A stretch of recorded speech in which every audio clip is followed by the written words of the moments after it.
ভিত্তিতে যে সরকার প্রতিষ্ঠিত হয়েছে অন্তর্বর্তীকালীন সরকারের সময়ে আমরা আশা করেছিলাম সড়ক নিরাপত্তায়, সড়কের শৃঙ্খলায় কিছুটা হলেও ছাপ পড়বে, কিন্তু আমি বরং দেখছি এই সময়ে সড়কের শৃঙ্খলা আরো বেশি ঝুঁকিপূর্ণ হয়েছে, সড়ক নিরাপত্তা আরো বেশি ক্ষতিগ্রস্ত হয়েছে। এবং আমি ভুল হলে তোমরা আমার ভুল সংশোধন করে দিবে, কারণ আমি দেখছি আগে যে পরিমাণ হেলমেট আমরা শহরে দেখতাম, মোটরসাইকেলের সামনে দেখতাম, আগে যে পরিমাণ রং সাইড দিয়ে গাড়ি চলাচল কম দেখতাম, এই রিজিমে এসে, এই সময় এসে আমি দেখছি সড়কের কোনো শৃঙ্খলা মানা হচ্ছে না। সুতরাং আমরা এখান থেকে প্রতিবাদ করছি।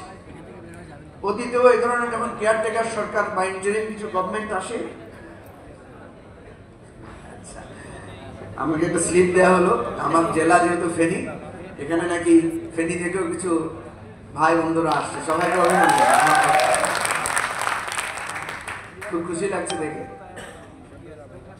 আমরা যেটা বলছি, অতীতে যখন আমরা দেখলাম যে যখন ইন্টারিম গভর্নমেন্ট থাকে, কেয়ারটেকার গভর্নমেন্ট থাকে, এই ধরনের অরাজনৈতিক সরকার থাকে, তখন সড়কে নিয়ম মানার প্রবণতা বাড়ে, ফুটপাতে অবৈধ দোকান কমে।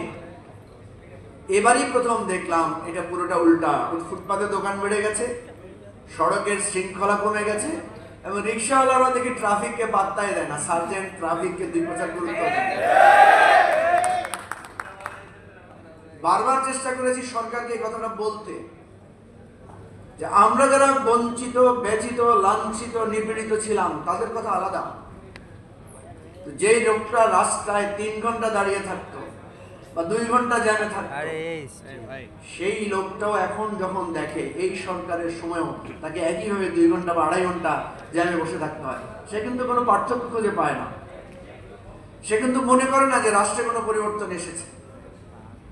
সুতরাং আমরা অত্যন্ত জোরালোভাবে দাবি করব যে এই সরকার অন্তত যাওয়ার আগে সড়ক নিরাপত্তার ব্যাপারে, নিরাপদ সড়কের আন্দোলনের এই অর্গানাইজারদেরকে ডেকে হলো কিছু সুপারিশ অন্তত তারা যাতে বাস্তবায়ন করে যায়।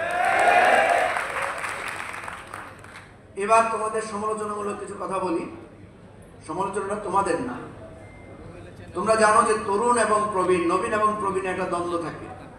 আমরা যারা মাঝখানে আছি, তরুণও না আবার প্রবীণও হই নাই, আমরা এই 2 গ্রুপের মধ্যখানে কিছুটা সমঝোতামূলক ভূমিকা রাখছি। আমরা যেখানে যাই, প্রবীণরা সারাক্ষণ বলছে তরুণরা তো সব ধ্বংস করে দিল, তরুণদের আচার আচরণ কত খারাপ দেখেন, তারা কত উদ্ধত্তপূর্ণ কথা বলছে। তখন আমরা তাদেরকে বলি যে তারা উদ্ধত্তপূর্ণ বলেই তো তারা হাসিনাকে সরাতে পারছে,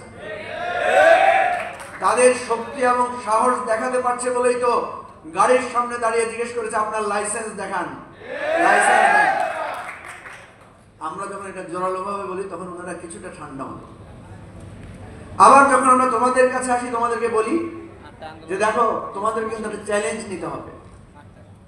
আজকে তোমরা দেখছো যে আমরা কিছুটা লজ্জিত, টেলিভিশনে, পত্রিকায় আমরা দেখছি যে তরুণদের হাতে রাষ্ট্র সংস্কারের দায়িত্ব দেওয়া হয়েছে, তাদেরও কারো কারো বিরুদ্ধে দুর্নীতির অভিযোগ পাওয়া যাচ্ছে।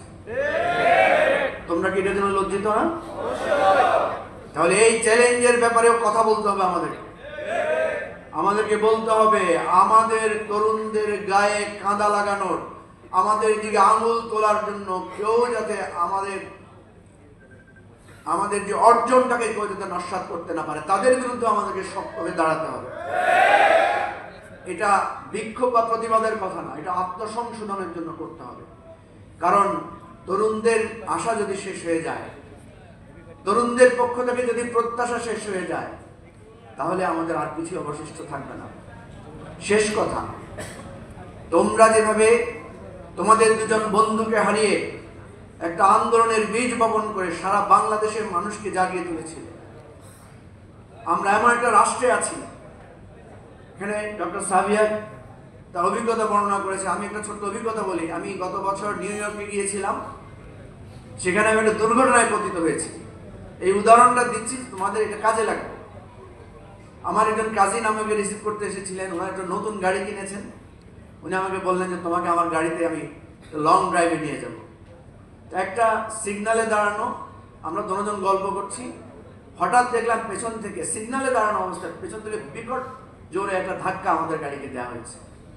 আমার আর্থ্রাইটিসের পেইন আছে, আমার পিঠে মনে হয় যেন চাপ চাপ দিয়ে ধরেছে। তো আমার কাজিনকে দেখলাম, উনি বসে আছেন, উনি পুলিশে কল দিয়েছেন। আমি খুব কমপ্লেক্স ভার্সনে বলছি।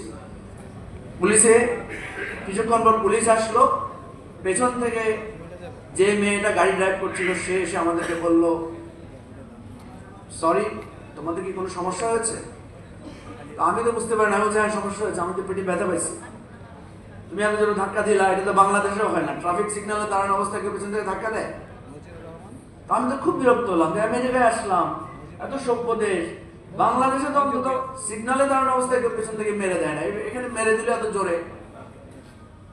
তারপরে পুলিশ আসলো, পুলিশ এসে ছবি তুললো, ভিডিও করলো, রিপোর্ট নিল। ওই মেয়েটাই পুলিশকে বলল যে ওর গাড়িতে ওর একজন ভাই আছে, সে বাইরে থেকে এসেছে, সে ব্যথা পেয়েছে। পুলিশ এসে আমাকে জিজ্ঞেস করেছে, তুমি কি ব্যথা পাইছো? ততক্ষণ আমার ব্যথা একটু কমে গেছে। আমি না, নাথিং, ওকে। বলছে না, তুমি ব্যথা পাইছো। আমি বললাম যে তুমি কি ব্যথা? ও বলছে তুমি ব্যথা পাইছো। আমি চিন্তা করলাম কি ব্যাপার, যে আসামি, আমি তো বাদী, আসামি বলছে যে বাদী ব্যথা পাইছে। আমার তখন খুব জরুরি ছিল, কারণ খুব অ্যাডজাস্টেড ছিলাম। পুলিশকে আমি বললাম যে ভাই আমি ব্যথা পাই নাই, এমনি প্রথমে লাগছিল, এখন বলছো তোমার পাসপোর্ট দাও। পাসপোর্ট নিল, অ্যাম্বুলেন্স কল করলো, তোমাকে আমরা হসপিটালে নিয়ে যেতে চাই। আমি পুলিশের মাপ চাইলাম, ভাই আমি ব্যথা কিছু পাই নাই, দুষ্টামি করে আমরা বলছি, আমারও তুমি একটু যাইতে দাও। অনেক রিকোয়েস্ট করার পরে যাই হোক আমাকে অ্যাম্বুলেন্সে তুললো না, কিন্তু আমার ফোন নাম্বার, আমার ইমেল অ্যাড্রেস নিয়ে রাখলো।